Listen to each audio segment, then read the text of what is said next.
Okay, so for anyone who's interested, when I first moved from Arizona to Washington, I wasn't sure how long I would be living in Washington since I just came for a job. But once it became apparent that I was going to be living full time in Washington, that meant I needed to change over all my information, like my driver's license and the license plate on my car. And so I'm someone who, well, I do procrastinate a lot, but also sometimes I get like really overwhelmed and I start to worry that things are going to be a lot more difficult than they really are. So the reason I'm making this video is to just let you know that it was actually a very easy process. I was concerned that I was going to have to go ahead and take the whole driving test all over again. I was worried there was going to be like parallel parking on the driving test because I heard that's what you need to do to get a license in Washington. And really, living in Arizona, I've never had to parallel park ever in my life. And moving to Seattle, you almost have to parallel park every single day.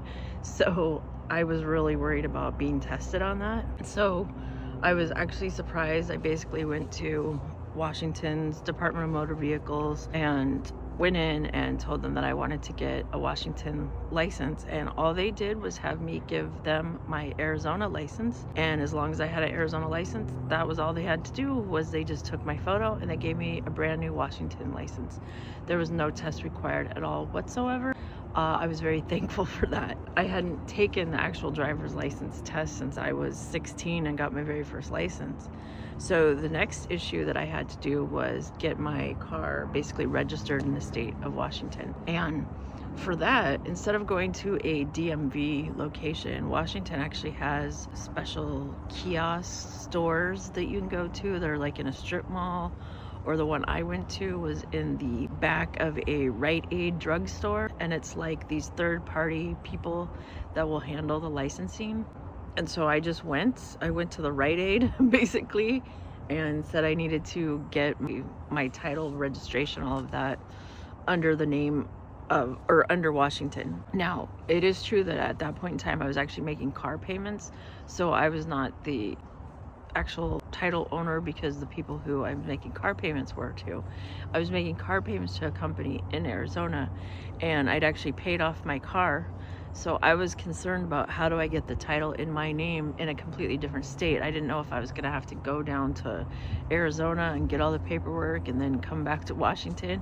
See, this is why I really in my head think it's like so much more extreme that you have to do all this stuff that you really don't have to do. So what I did was I went into the Rite Aid drugstore, and then I got the brand new license plate, just gave them my information and got all the information transferred from Arizona.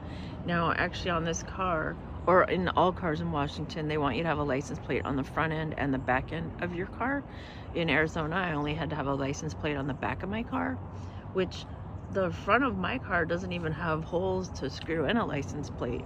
So I had to basically drill holes in the front of my car so I could put a license plate there.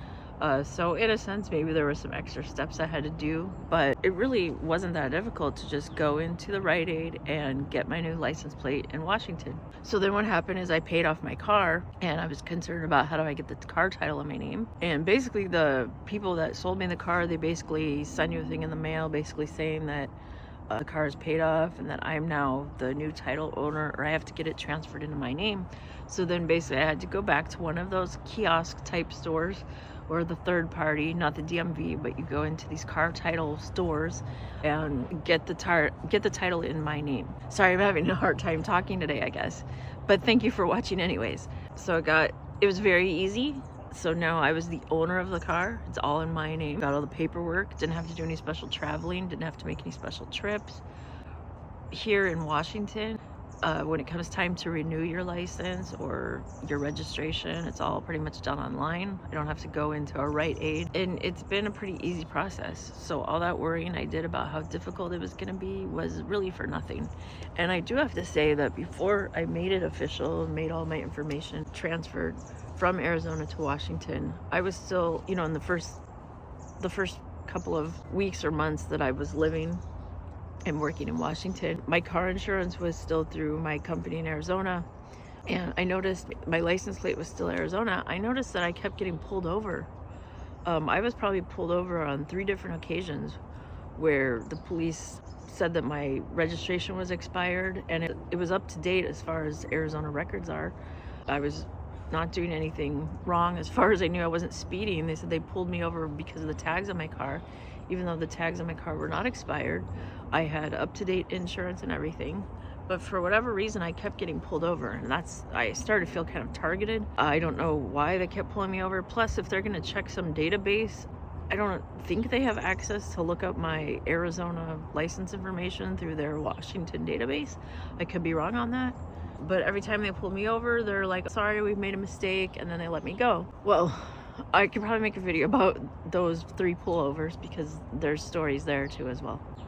But that was another thing where I thought, I've lived here in Washington long enough that I think this might become my permanent home. So I think I should probably go ahead and transfer all my information to Washington.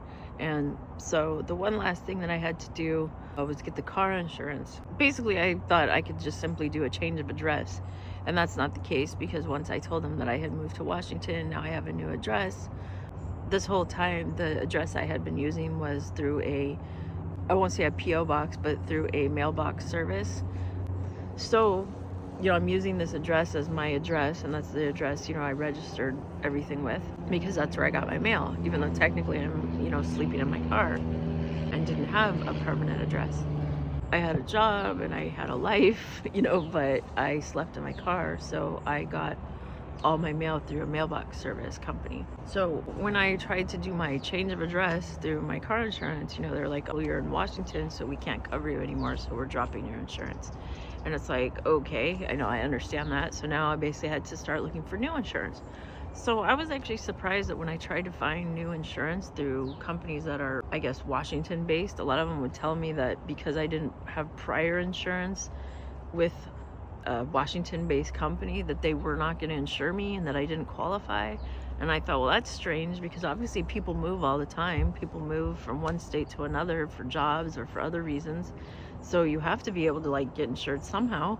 And so I was really surprised how difficult it was to try to get car insurance, and how many companies would tell me kind of the same thing, that because I had not been insured before in the state of Washington, that they would not cover me. So it's like, but then how is someone who moves to Washington supposed to get insurance? Because I had up-to-date insurance with my previous company, and yes, they technically dropped me as soon as I reported a new address, but it wasn't like they kicked me off insurance because I was a bad driver or because I'd been in accidents. So the process to get insurance was actually difficult. So if anyone's gonna have any worries, that's the worries they should worry about, but not worrying about having to take a driver's test or parallel parking. But yeah, keep that in mind. Of course, my situation really had to do with moving from Arizona to Washington. Maybe if you happen to live in a different state like Texas and you move to Washington, maybe things are totally different. But I'm just explaining my experience. And I appreciate you watching. I've noticed I've got some new subscribers, and I'm very happy about that. I hope you'll share my videos out and get the word out so that my channel can get more views. I would really appreciate that. I'd like to see this channel grow. And I am really happy anytime someone comments or likes my videos. Thank you for everything.